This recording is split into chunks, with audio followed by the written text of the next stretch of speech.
Sports are a global language that unite people and advance social ideals and reveal cultures across the globe.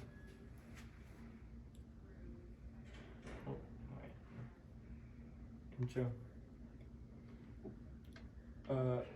Our credibility for this speech is that Shay is a big fan of soccer and he's grown up watching his football leagues, and I used to play basketball, and recently I've gone into the NBA. I've always heard that there's this Euro League, this European basketball league, and I wanted to learn more about this speech. More about this for the purposes of this speech. And European sports culture has helped the region a lot in developing its character, its history, its values, and its culture. I'm going to go first and talk about the EuroLeague, and then Shay is going to talk about soccer. In EuroLeague, there's a big emphasis on team play. For example, passing, on off-ball movement, on-ball movement. And contrasting to the NBA, where you'll have players like Joel Embiid, who yesterday in his game against the Boston Celtics scored half of his team's points. You'll have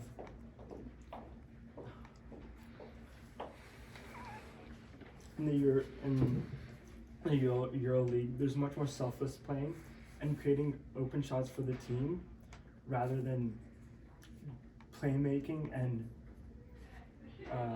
focusing on ISO ball, which is an idea in the NBA where the offensive player and the defensive player, they isolate, so it's a one-on-one situation while the rest of the team stands away.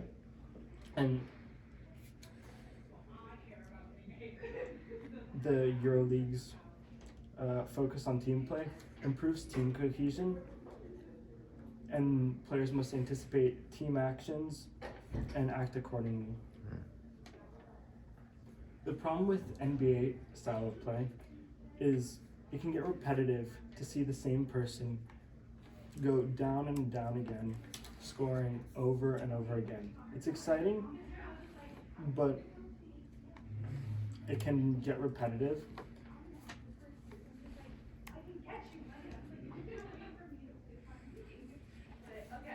And as such, the EuroLeague's play is way more dynamic and there's much more teamwork.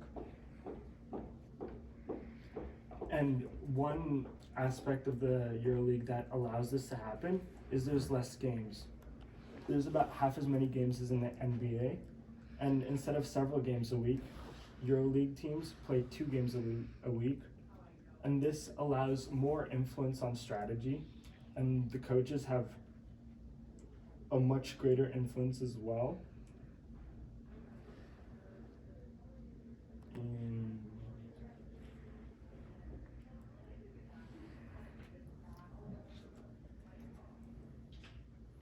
And one of the reasons for this is cultural factors. America has a much more individualistic culture that emphasizes individual success and personal growth and personal achievement, and this results in a hero ball style of play with stars who are the key drivers of the team rather than a more collective culture like in Europe that promotes values that promotes team contribution. Additionally, the EuroLeague as a league is focused on promoting values such as diversity, inclusion, and diplomacy.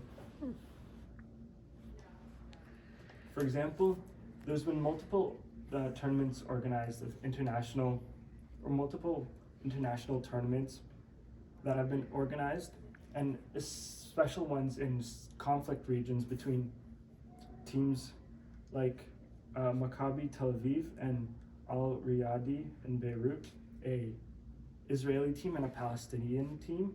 If you're familiar with the region, there's a lot of conflict between the two. And so this game, played in 2010, was able to bring both sides together. It allowed the players an opportunity and platform to do that. And other games have been played similarly in regions such as Serbia, Croatia, and Bosnia and Herzegovina. And what this allows is, or what this shows is that sports have this ability to cut across cultural and political divides. And it shows the league's commitment to include various cultures.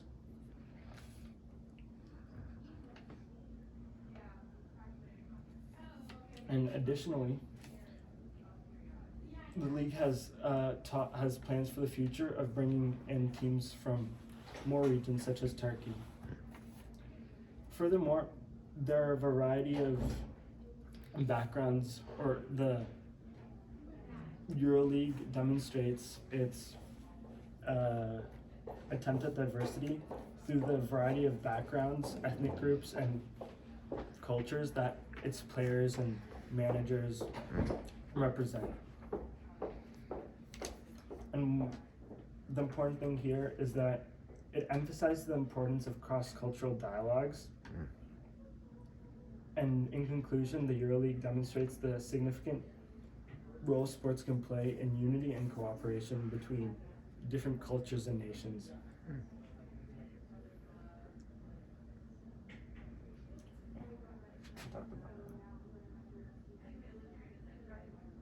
Okay, thank you, Alex, for talking about EuroLeague. Now I'll be talking about soccer. Well, Europeans have a special affection for soccer. Whenever their country plays, they get a national pride and cohesion. During big games, cities are decorated with flags and ribbons, and I didn't know much about it until I went to Euro 16 final, which was played between France and Portugal, and in France, and it was such, and France was absolutely colored in their red, blue, and white. And Paris was absolutely rocking before the day. It was rocking on the day, but of course it didn't rock the next day because they lost. But even if France lost, it was the sense of sadness which brought the people together, which really fascinated me as an individual. Coming from international football to domestic football, it is highly regarded in Europe. Domestic football gives an opportunity to people to connect with each other and to show their passion for the clubs. Some high stakes games like the Manchester Derby, the Merseyside Derby, the El Clasicos are one of the classics, which brings the best and worst of the people. And according to a report by Bleachers, it provides millions of people with employment and raises billions of dollars for the economies, which is really good. Now, as I've talked about the pros of soccer, I'll come to the cons of soccer. Well, when people love something too much, it is very easy to fool them, isn't it? That's what happened in 2015 when FIFA officials, 11 to be precise, were arrested and were accused of money laundering, racketeering, and betting, which really makes me think that is the passion of people even worth it, or it's just rich making more money playing with the emotions of the people. Along with this, the racism which happens in soccer. For an example, in 2018, players like Marcus Rashford, Jadon Sancho, Bukayo Saka were heavily abused because they lost, they missed their penalty and England lost in the final. I think we as a society have come so far, but this bad influence of racism still remains in head of some people, which really should be, they should be educated and they should be taught that people should not be just abused because just of their caste, color, or creed. But however, these no room for racism campaigns in Premier League have been introduced, which is creating an impact to individuals, and also heavy fines and lifetime bans from stadiums have been posed from the people who make racist comments. For me, football is a sport which brings people together. It should celebrate our differences and it should showcase the best of humanity. And with this, I and Alex, as Alex talked about basketball and I talked about soccer, we would like to end our speech by just telling that these sports are not just sports for them, it's the reflection of their European culture and heritage. Thank you.